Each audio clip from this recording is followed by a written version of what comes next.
In this video, iMore's managing editor, Lory Gil, and I are talking all about Apple's smallest flagship ever, the brand new, brand tiny iPhone 12 mini. The size, the features, and you better believe the battery life, what we like, what we don't like, and where it needs to go next. And, plot twist, where Lory's going next, because today is her very last day at iMore, and maybe, probably, her very last appearance on this channel, at least for a long while.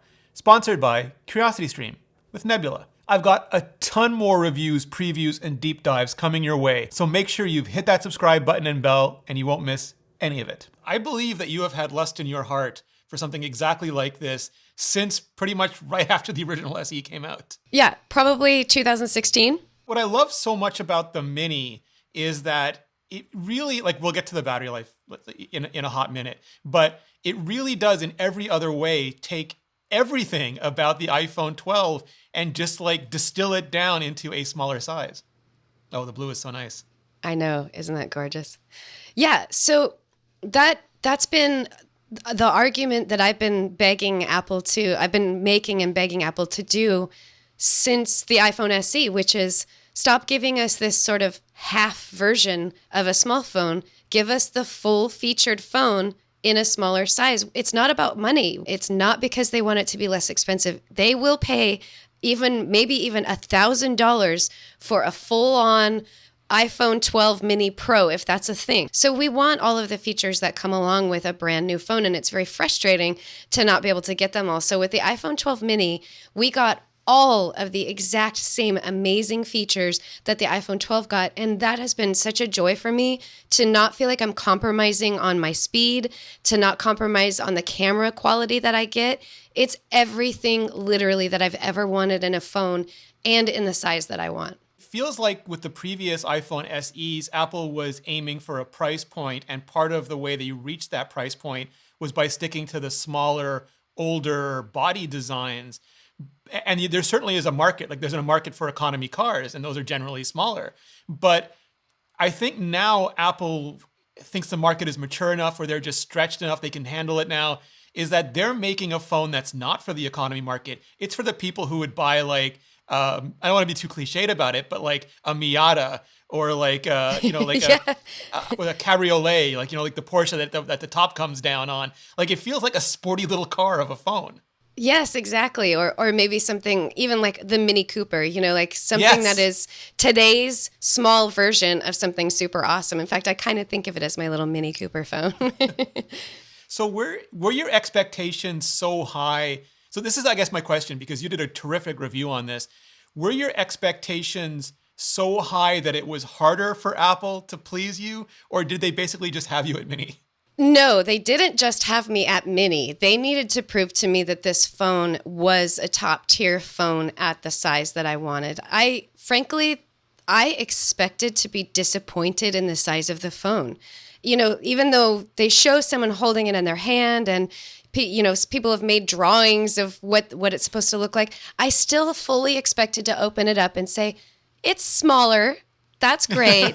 But it's not as small as I wanted it to be. And it's not as small as the iPhone SE. But I can tell you, I opened that box and was like, wow, this is like the iPhone SE. This really is a small phone. This really does work. This is what I wanted. So they had a lot to prove to me that this was going to be the phone that everybody who wants a small phone gets. And they came through with that, because not only did I open up that box and say, yes, this is the small phone that I wanted, I also used that phone and had success everywhere in terms of how fast it ran, the things I could do with it, slipping it into my back pocket.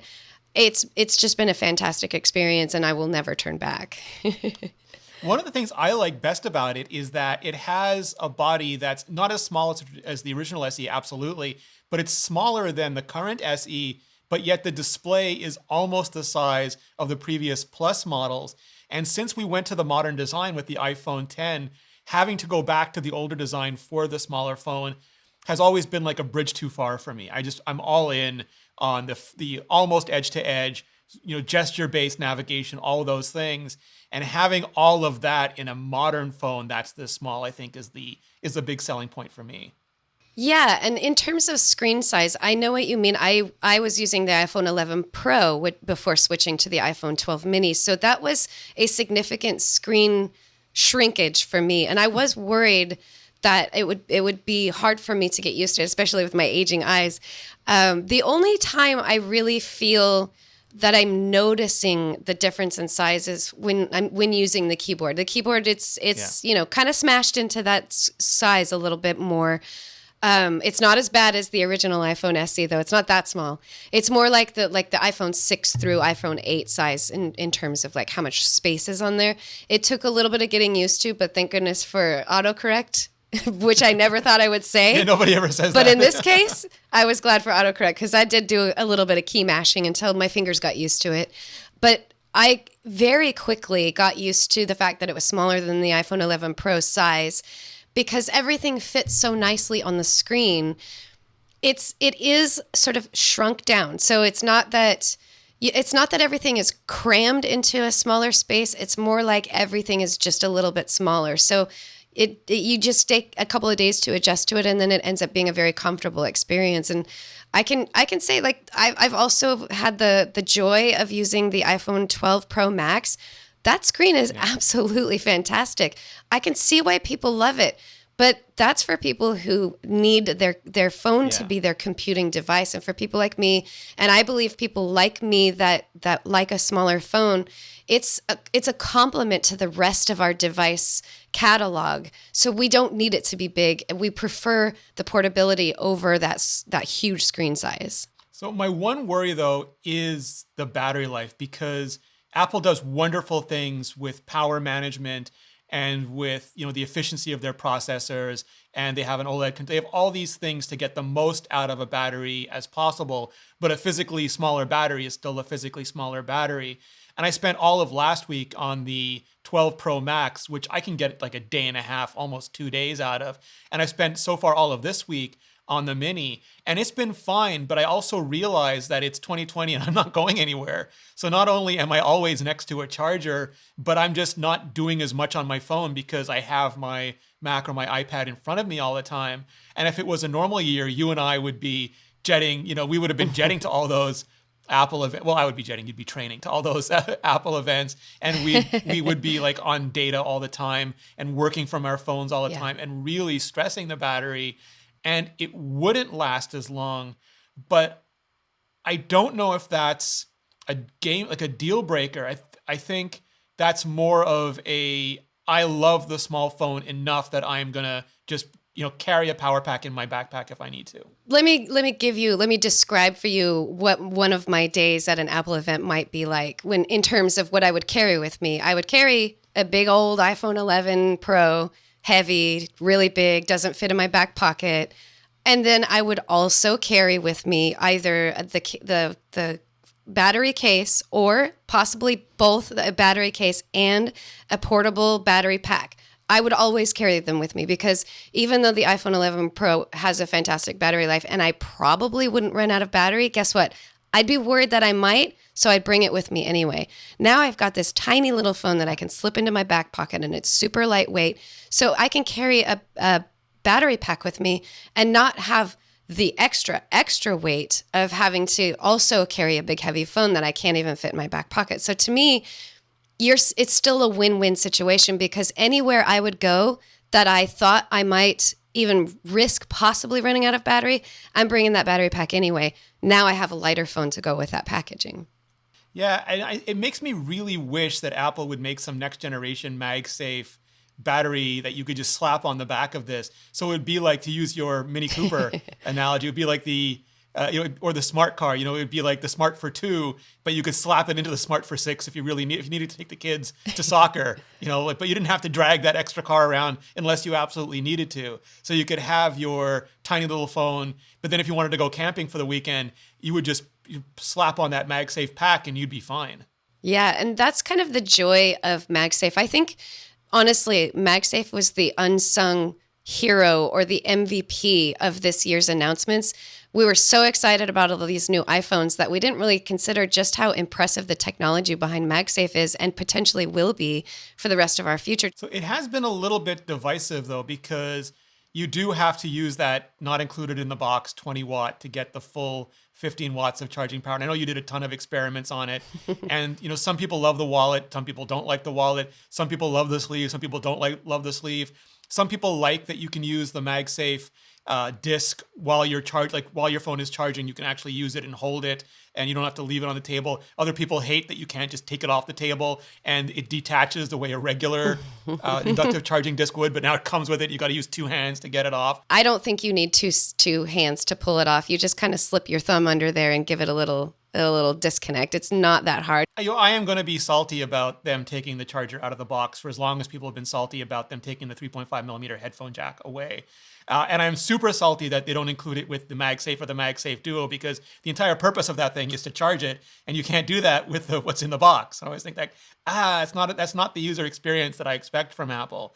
So I think that is probably the biggest downside for me, even on the Mini. Have there been any other downsides for you? Is there anything you don't like as much about the Mini that you expected, or just things that you hope that they improve on for next time? I would say, and this isn't that it's a disappointment with the iPhone 12 Mini. It's par for what this model phone is, but I really think that Apple could make an iPhone 12 Mini Pro.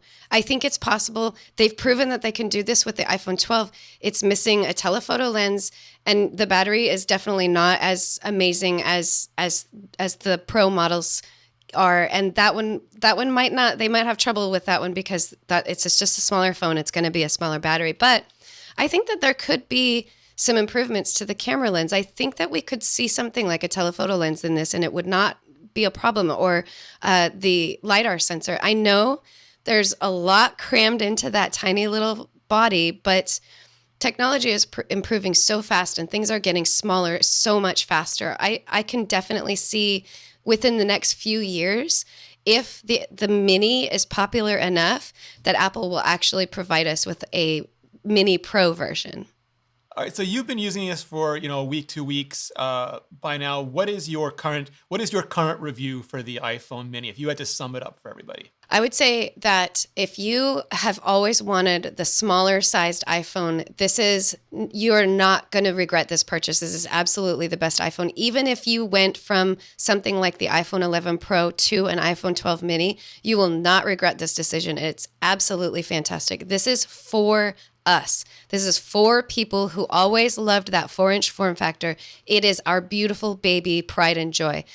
If you're looking for a phone that's less expensive, do not get this iPhone 12 Mini, because that's not what this is for. This is for small phone use. You should, maybe look at the iPhone XR or iPhone 11 or something like that, or the iPhone SE especially. That's a really good priced phone. This is for people who want a small iPhone, and this is the best phone since the iPhone 5S, because the iPhone 5S actually was the premium phone at that time. This is that same thing. So this takes us all the way back, that many years back. This is the phone. This is for us, all of our 4-inch phone people. And yeah, I do see that the battery life isn't as good as it is with the iPhone 11 Pro and with other larger battery phones, but it's a compromise that I think all of us that prefer the Mini phone are willing to make. Right after this, Lory's off to Apple. Yeah, Apple. And I'll miss working with her every week so damn much. But I'm also absolutely thrilled that she'll still be working for all of us every day. Congrats, Lory. I could not be happier or more proud. As always, you can find the full, uncut, extended version of this chat up on Nebula. That's the streaming platform I'm building, along with my education-y creator friends like Legal Eagle, Sarah Z, Ali Abdal, Thomas Frank, Braincraft, Polymatter, and so many more. It's a place where we can put up extended and bonus content, uncut content, without having to worry about demonetization or the tyranny of click-through rates or watch time or the algorithm or ads. You can find all of my videos there just completely ad-free, including Apple Talk, the new weekly podcast I'm doing with Georgia Dow, which has a bonus topic only available on Nebula. So what does any of this have to do with CuriosityStream? Well, as a go-to source for the best documentaries on the internet, they just love educational content and thoughtful creators. And so we worked out this deal where if you sign up for CuriosityStream with the link in the description, not only will you get CuriosityStream, but you'll also get a Nebula subscription for free. And for a limited time, CuriosityStream is offering 26% off all of their annual plans. And 26% off is just the best deal you'll find anywhere. So click on the link in the description and get CuriosityStream for 26% off and Nebula for free. Or you can go to curiositystream.com/ReneRitchie. It's just a great way to support this channel and educational content directly for $14.79 per year. Click on the link in the description or go to curiositystream.com/ReneRitchie. And clicking on that link just really helps out this channel. For a ton more on the iPhone 12, click on the playlist above. I'm doing in-depth analysis, reviews, and so much more to come. So click on the playlist and I'll see you next video.